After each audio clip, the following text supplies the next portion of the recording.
Consejeros de la Junta Local del INE y representantes de partidos políticos atestiguaron la llegada de las boletas electorales para la contienda federal, en medio de un fuerte operativo de seguridad a cargo del Ejército Mexicano.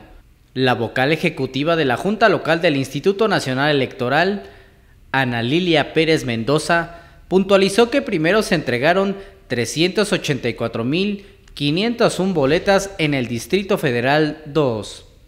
En el municipio de San Juan del Río, de las que 44,846 son para Mealco, 119,016 para Corregidora, 26,746 para Huimilpan y 193,893 para San Juan del Río.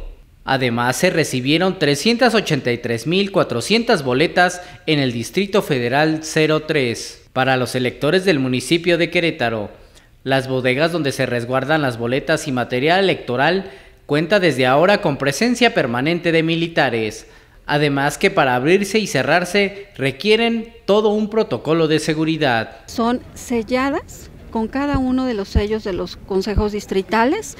Si algún partido político, algún representante de partido político que están invitados en este momento a presenciar el arribo de la documentación solicita firmarlas, podrá hacerlo. Es muy importante que lo tiene que hacer sin obstaculizar todo el trabajo.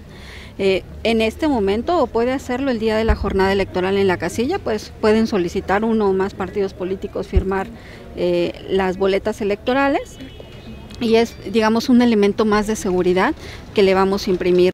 Los consejeros distritales recibieron también el acta de la jornada electoral, el acta de escrutinio y cómputo de la casilla, además de material para las casillas especiales, el acta de electores en tránsito para casillas especiales, en las que votan ciudadanos que el día de la jornada electoral no están en su domicilio. Toda la lista nominal de todo el estado, todos los ciudadanos que al día de hoy estamos en esa lista nominal 1,413,787, que es nuestro número definitivo, van a estar en una base de datos. Son las únicas casillas que funcionan a través de medios electrónicos, cargado este sistema en una laptop que vamos a tener en las casillas. Se va a leer con un lector óptico la credencial del ciudadano que la presente. De inmediato el sistema nos va a arrojar un mensaje que nos diga por quiénes puede votar ese ciudadano, tanto para la elección federal como para la elección local. Le vamos a proceder a entregar las boletas. También nos va a decir si se trata de una credencial no vigente. Se recibieron hojas de incidencias, recibo de copia, recibo de las actas que se entregan a los partidos, plantillas braille para débiles visuales y que es un elemento que se pone arriba de la boleta para que puedan ejercer su voto, así como líquido indeleble. Con información de Patricia López e imágenes de Hugo Feregrino, Cuadratín, Querétaro.